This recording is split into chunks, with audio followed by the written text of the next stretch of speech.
First Things First is sponsored by Ram Trucks, built to serve. Welcome back to First Things First. Undisputed coming up at 9:30 sharp, as always, hosted by the wildly talented Jenny Tapp. Jenny, what will you and Skip and Shannon be talking about today?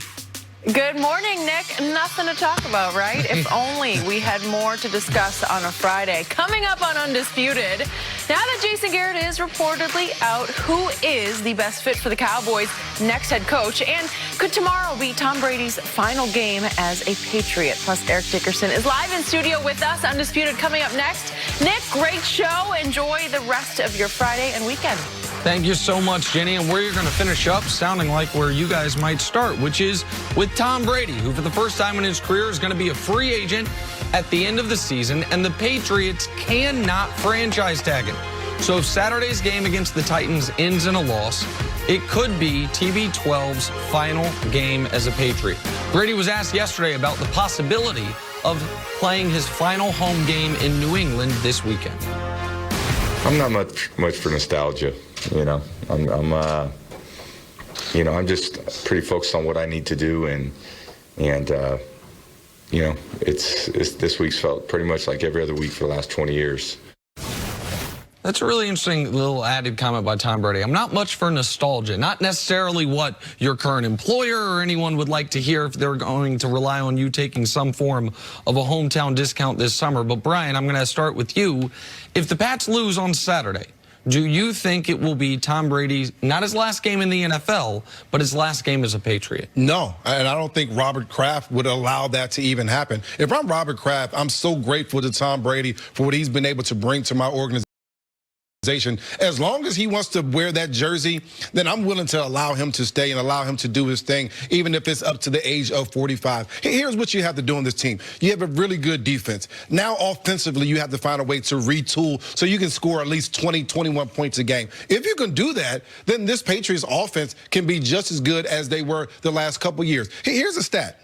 Tom Brady only has 300 yards less than he had last year when they won the Super Bowl, 5 touchdowns less. That's without Gronk. That's without the running game that they've been able to have. And so if I'm Tom Brady, I'm coming back. I'm going to figure out a way to get the money back. And this is not my last year in New England. Now, here's the thing. I don't think he's going anywhere either. I do think that Tom is being a little disingenuous to say that he hasn't thought about it and that he's focused on the task at hand with the playoffs. You got to keep in mind, he put his house on the market this offseason. His trainer put his house on the market in Boston this offseason. And they did it the day after it came out that the Patriots, or at least Brady, I don't know about his trainer, but Brady put his house on the market the day after it came out. He was not getting a contract extension. Exactly. So, I mean, Tom Brady knows that the end is near. But in terms of whether or not these two sides are going to come back together, I think it makes too much sense for both sides not to run it back in 2020. I mean, you look at it from the organization standpoint, the Patriots don't have any other viable option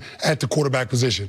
Who are you going to go with, Jarrett Stidham? Nope. I mean, you don't have an in-house replacement that you would feel good about in terms of being able to keep this team competitive at a championship level. And from Tom Brady's perspective, yeah, I know that you have the clause in your contract that the Patriots can't franchise you, but are you really going to consider going to play for another organization? The one thing you do know about in New England is that you do have the best head coach in the National Football League, and you have an organization that has prioritized winning at the highest level. If you're Tom Brady, throughout your NFL career, all you've known is success. You've never had a losing season. You've never had a season at 500. You've only had one season where you did not have double-digit wins. So if you're Tom Brady, you understand in order to compete at the highest level and have sustained excellence, you have to have good people around you. And no doubt that the New England Patriots as an organization has that in place. I want to start with this from Brady's perspective, and then I'll address the team's perspective, because you guys can speak to this from experience. I can just speak to it from a logical perspective. Tom Brady's got a circle of people around him that really care about him, that really love him, and that are probably even more so than Sully on the South End, the biggest Patriot and biggest Tom Brady fans there are, right? And what do you think those people were saying to Tom this offseason when the team refused to give him his contract extension? Because I imagine they were saying, man, they've never fully appreciated you. They've never fully understood how much you do for this team, how you have always taken less, how you have allowed Belichick to famously call you out your name in these meetings to set the tone for everyone else. Man, that's not what these other guys are doing. Other guys who have elevated to your godlike status as a player, you think they're taking, no, but you do that because it's right for the team. You take less because it's right for the team. You just delivered them their 6th Super Bowl. They tied with the Steelers now for the most in NFL history. The Steelers won 4 in the 70s. The Patriots had 0 in the year 2000. They have 6 since then, since you got here, and they still don't fully appreciate you. And then those same people throughout this year, when you got folks like me and others on television saying Brady's finished, so that the end is here, they're saying, you see what's going on? Everyone is continuing to think you're not you because of who they put around you. Why does Russell Wilson get DK Metcalf? Why does damn Ryan Tannehill get A.J. Brown and you get N'Keal Harry? Why didn't they keep Antonio Brown? They finally gave you a receiver. You'd had him practice for 3 days. He scores a touchdown on the opening drive. You beg them to keep him, and they get rid of him. They could have drafted you a running back in the first round like Nick Chubb. Instead, it's Sony Michel. Those, right or wrong, that's what people are saying to Tom Brady.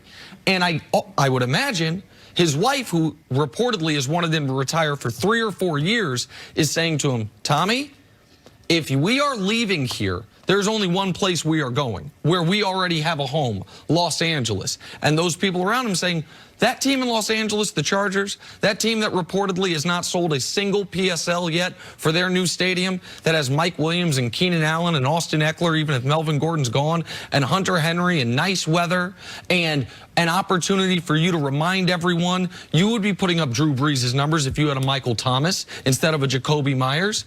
That's Brady's perspective in this.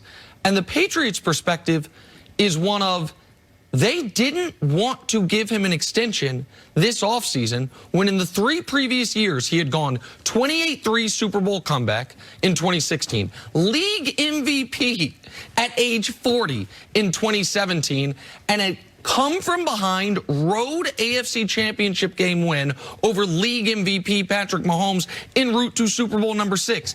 After that 3-year run, they said no contract extension. They knew they didn't have Jimmy Garoppolo on the roster. They knew they didn't have some great quarterback in the pipeline. They still wouldn't give him his contract extension. So if this year ends with consecutive home losses to the Miami Dolphins and then to the Tennessee Titans and Ryan Tannehill, what facts on the ground have changed to where New England, who wouldn't give Tom Brady an extension 8 months ago, would give him an extension now? That's the part of this that I can't reconcile, and it only takes one of these parties to say, I want a divorce here. You know, I think when I think about them not giving Tom Brady the contract, maybe it was a point where they're saying, listen, we're going to have to put some pieces around you. We can't afford to pay all those pieces and for you here. But I wanted to kind of go back to, is this Tom Brady's last game here? What if Josh McDaniels goes to Dallas? At that point, how does that impact Tom Brady's decision? He's won a bunch of championships, won a lot of games with Josh McDaniels as the offensive coordinator.